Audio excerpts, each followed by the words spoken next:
नमस्कार, स्वागत है आपका हमारे चैनल पर। मैं हूं आपके साथ शिप्रा सैनी। एजेंडाधारी राकेश टिकैत का तालिबानी चेहरा एक बार फिर से बेनकाब हुआ है। लिंचिंग को हत्या नहीं मानते राकेश टिकैत। दरअसल लखीमपुर खीरी में जो लिंचिंग हुई उसे राकेश टिकैत की ओर से जायज ठहराया गया है। राकेश टिकैत ने कहा है कि लखीमपुर खीरी में बीजेपी कार्यकर्ताओं की हत्या अपराध नहीं है, बल्कि ये सिर्फ एक्शन का रिएक्शन है। ये राकेश टिकैत की ओर से बयान दिया गया है, जिसके बाद एक बार फिर राकेश टिकैत अब देश की जनता के निशाने पर आ गई हैं। लगातार राकेश टिकैत पर कार्रवाई करने की मांग हो रही है। एजेंडाधारी राकेश टिकैत ने दरअसल जिन खालिस्तानियों के साथ मिलकर किसानों के नाम पर लखीमपुर खीरी में दंगा भड़काने की साजिश रची, उसमें इस पूरी घटना में 8 लोगों की मौत हो गई। और आपको बता दें, इसमें बीजेपी कार्यकर्ताओं की भी जान गई, एक पत्रकार की भी मौत हुई। इसके अलावा वो प्रदर्शनकारी भी मारे गए। कुल 8 लोगों की मौत इस पूरी हिंसा में हुई है। लेकिन लखीमपुर खीरी का ये बवाल थमने का नाम नहीं ले रहा है। और अब दिल्ली में एजेंडाधारी राकेश टिकैत ने प्रेस क्लब में एक मीडिया प्रेस कॉन्फ्रेंस में ये कहा कि दरअसल जिस तरीके से लखीमपुर खीरी में हिंसा हुई उसमें बीजेपी कार्यकर्ताओं की लिंचिंग जो हुई है उसे वो गलत नहीं मानते हैं।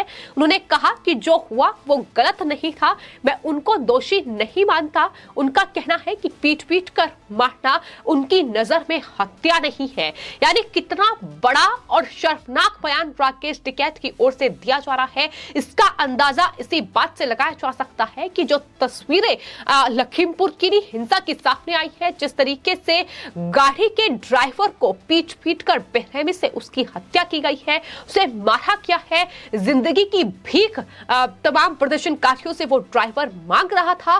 तमाम जिस तरीके से लोगों की पीट कर वह हत्या इन प्रदर्शनकारियों, इन खालिस्तानी तत्वों के द्वारा की गई है, उसे राकेश टिकैत जायज ठहरा रहे हैं। उनका कहना है कि जो लिंचिंग हुई है वो बिल्कुल ठीक है, ये सिर्फ एक्शन का रिएक्शन है। क्या राकेश टिकैत का ये कहना है कि अगर मान लो कि एक बस में तमाम यात्री सवार हैं और उस बस से कोई हादसा हो जाता है, तो क्या सभी बस में मौजूद सवारियों को पीट कर मार दिया जाए, इस तरीके से उनकी लिंचिंग कर दिया जाए? राकेश टिकैत इसे बिल्कुल जायज ठहराएंगे। लेकिन जिस तरीके से राकेश टिकैत का ये बयान सामने आया है, उनका कहना है कि ये एक्शन का रिएक्शन है, तो लोगों का ये साफ तौर पर कहना है कि राकेश टिकैत अपने इस बयान को याद रखें और आने वाले वक्त में अगर उनके साथ कुछ होता है तो राकेश टिकैत ये याद रखें कि ये सिर्फ एक्शन का रिएक्शन है। तो राकेश टिकैत जिस तरीके की भाषा का इस्तेमाल करते हैं,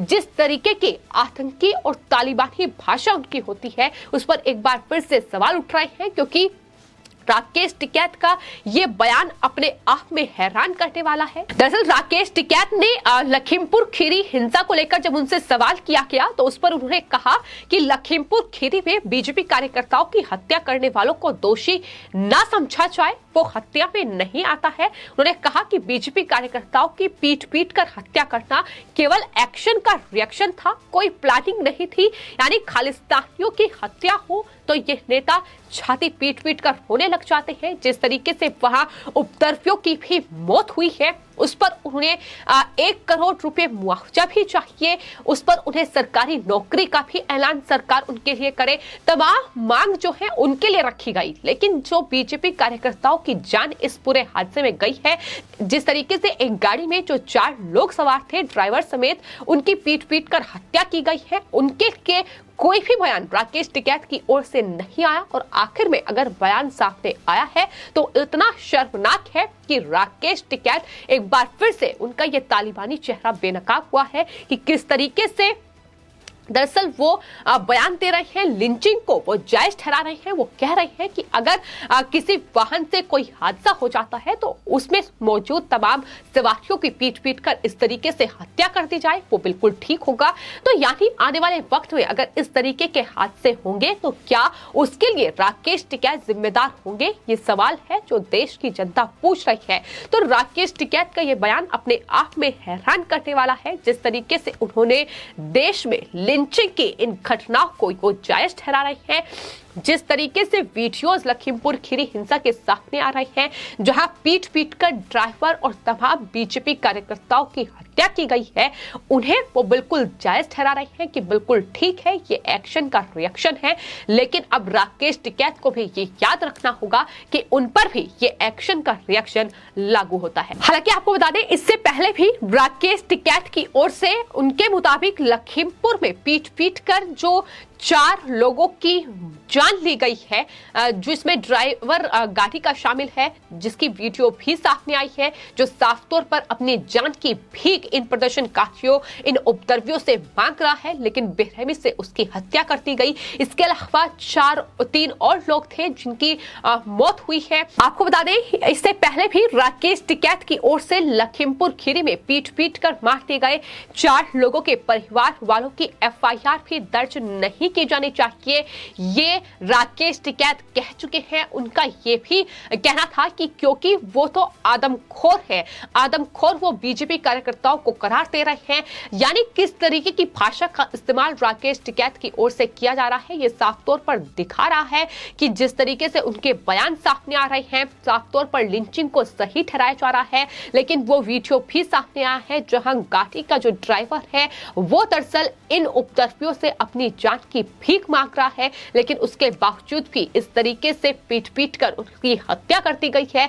तो ये लखीमपुर खीरी की घटना एक बार फिर से इन एजेंडाधारियों को पूरी तरीके से बेनकाब कर रही है। लेकिन इस फर्जी आंदोलन की आड़ में जो बर्बरता देश में लगातार राकेश टिकैत, गुरनाम सिंह चौधरी, योगेंद्र यादव जैसे नेताओं की ओर से दिखाई जा रही है, वो हैरान करने वाली है। क्योंकि लोग सवाल अब ये भी पूछ रहे हैं कि आखिर राकेश टिकैत पर सरकार एक्शन क्यों नहीं ले रही है, राकेश टिकैत पर FIR दर्ज क्यों नहीं कराई जा रही है। जिस तरीके की आतंकी भाषा का इस्तेमाल वो कर रहे हैं, जिस तरीके का आतंक देश में वो फैला रहे हैं, आज देश के लिए बड़ा खतरा राकेश टिकैत बन चुके हैं।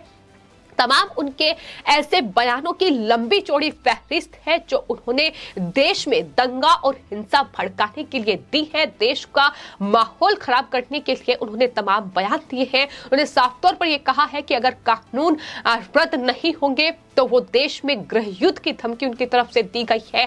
मीडिया को ये साफ तौर पर कहा गया है कि अगला जो टारगेट है उनका वो तमाम मीडिया हाउसेज हैं। तो इस तरीके की जो धमकियां राकेश टिकैत की ओर से दी जा रही है, आखिर उस पर सरकार एक्शन क्यों नहीं ले रही है, ये लगातार देश की जनता पूछ रही है। क्योंकि जिस तरीके से लखीमपुर खीरी में ये पूरा मामला सामने आया और इसमें ये कहा गया कि दरअसल जो तमाम किसान थे उन पर गाड़ी जो है वो चढ़ाई गई और उसके बाद इस तरीके से पीटकर ड्राइवर समेत गाड़ी में मौजूद जो 3 बीजेपी के कार्यकर्ता थे उनकी हत्या कर दी गई। इस पूरे हिंसा में दरअसल किसानों की भी जान गई है, ये विपक्ष की ओर से तमाम बातें फैलाई गई। लेकिन वो तस्वीरें भी सामने आई हैं जहां इन प्रदर्शनकारियों के हाथों में लाठी, डंडे, तलवारें और तमाम हथियार नजर आए हैं। यानी पहले से ही ये पूरा जो षड्यंत्र था ये इन बीजेपी के कार्यकर्ताओं के खिलाफ, बीजेपी के खिलाफ, सरकार के खिलाफ रचा गया था। तो ये पूरा जो तस्वीर है वो साफ हो चुकी है। लेकिन राकेश टिकैत की जो बौखलाहट है वो कम होने का नाम नहीं ले रही है। लगातार इस तरीके के तालिबानी जो बयान है उनकी तरफ से सामने आ रही है। सरकार को धमकी दी जा रही है कि अगर उनकी मांगे नहीं मानी गई तो 12 अक्टूबर के बाद वो अलग रणनीति अपनी तैयार करेंगे। तो यही तमाम बयान है जिस पर सरकार एक्शन ले और इस तरीके की गुंडागर्दी, अराजकता जो इस पूरे किसान आंदोलन की आड़ में ये राकेश टिकैत फैला रहे हैं उस पर एक्शन लेना बहुत जरूरी है। आने वाले वक्त में देश को बड़ा नुकसान भी इन आंदोलन जीवियों के चलते हो सकता है, ये लोग लगातार कहते नजर आ रहे हैं। लेकिन फिलहाल राकेश टिकैत की ओर से न सिर्फ बीजेपी कार्यकर्ताओं को लेकर के बड़ा बयान दिया गया है, ये बेहद शर्मनाक बयान उनकी तरफ से दिया गया है जिसमें उन्होंने साफ तौर पर यह कहा है कि दरअसल ये जो लिंचिंग लखीमपुर खीरी में हुई ये सही है, बीजेपी कार्यकर्ताओं की हत्या अपराध नहीं है। ये राकेश टिकैत का बयान है जो उनको अपने आप बेनकाब करता है कि किस तरीके से पूरा ये षड्यंत्र लखीमपुर खीरी का इन एजेंडाधारियों की ओर से ही रचा गया। क्योंकि ये लोग सिर्फ और सिर्फ चुनाव से पहले अपने मतलब से सियासी रोटियां जो है वो सेक रहे हैं, ये उनके बयान स्पष्ट कर रहे हैं। लेकिन इसके अलावा आपको बता दें, तमाम इस किसान आंदोलन की 8वें कृषि कानूनों के विरोध के नाम पर अभी तक जो चक्का जाम, भारत बंद और तमाम जो रेल रोको अभियान इनकी तरफ से चलाए गए हैं, जिस तरीके से अर्थव्यवस्था को कहीं ना कहीं कमजोर करने की कोशिश इनकी तरफ से की गई है। एक बार फिर संयुक्त किसान मोर्चा के नेता योगेंद्र यादव की ओर से 18 अक्टूबर को रेल रोको अभियान का आह्वान जो है उनकी तरफ से किया गया है। इसके अलावा इस पूरी प्रेस कॉन्फ्रेंस में संयुक्त किसान मोर्चा ने लखीमपुर खीरी हिंसा के विरोध में 15 अक्टूबर को पुतला दहन का ऐलान भी किया है। किसान संगठनों के जो ये नेता हैं लगातार जो अपनी रणनीति है वो तैयार कर रहे हैं। राकेश टिकैत का कहना है कि हिंसा का विरोध जताते हुए वो दशहरे के दिन प्रधानमंत्री नरेंद्र मोदी और गृह मंत्री का पुतला जलाएंगे। साथ ही ये भी ऐलान किया है कि 26 अक्टूबर को संयुक्त किसान मोर्चा बैठक कर पूरे देश में कलश यात्राएं निकालेगा। 18 अक्टूबर को किसान संगठन 6 घंटे ट्रेन रोकेंगे। तो इस तरीके की जो कहीं ना कहीं तमाम रणनीति तैयार की जा रही है, जिस तरीके से अर्थव्यवस्था को कमजोर करने की यह कोशिश है। प्रधानमंत्री नरेंद्र मोदी गृह मंत्री का पुतला फूकेंगे। ये तमाम चीजें जो की जा रही हैं उस पर आखिर सरकार एक्शन क्यों नहीं ले रही है, ये अब जनता का सबसे बड़ा सवाल है जो सामने आ रहा है। क्योंकि राकेश टिकैत, योगेंद्र यादव, गुरनाम सिंह चटनी और तमाम ये किसान संगठनों के नेता जो किसान आंदोलन के नाम पर देश का माहौल बिगाड़ रहे हैं, जो देश के लिए आज बड़ा खतरा बन चुके हैं, जो खालिस्तानियों की फंडिंग और जिस तरीके से कांग्रेस पार्टी और तमाम विपक्षी पार्टियां इन्हें फंडिंग कर रही है और उसके जरिए ये अराजकता का माहौल देश में लगातार फैलाया जा रहा है, आखिर ये कब तक चलेगा, ये अब लगातार सवाल उठने लगे हैं। लेकिन फिलहाल राकेश टिकैत के इस शर्मनाक बयान के बाद मांग ये हो रही है कि राकेश टिकैत पर एफआईआर दर्ज की जाए, राकेश टिकैत पर एक्शन लिया जाए। क्योंकि अगर आने वाले वक्त में भी इस तरीके की लिंचिंग होती है तो कहीं ना कहीं उसके लिए राकेश टिकैत जैसे नेता ही जिम्मेदार होंगे, ये एजेंडाधारी ही जिम्मेदार होंगे। क्योंकि ये जो उनके बयान है साफ तौर पर बयां कर रहे हैं कि किस तरीके से मॉब लिंचिंग को ये बढ़ावा दे रहे हैं, बीजेपी कार्यकर्ताओं की हत्या के लिए लोगों को उकसा रहे हैं, खालिस्तानियों को तैयार कर रहे हैं। ये साफ तौर पर इनके बयान बयां कर रहे हैं। फिलहाल आपकी इस पूरे मामले पर क्या राय है, हमें कमेंट बॉक्स में जरूर लिखें और चैनल को सब्सक्राइब करें। धन्यवाद।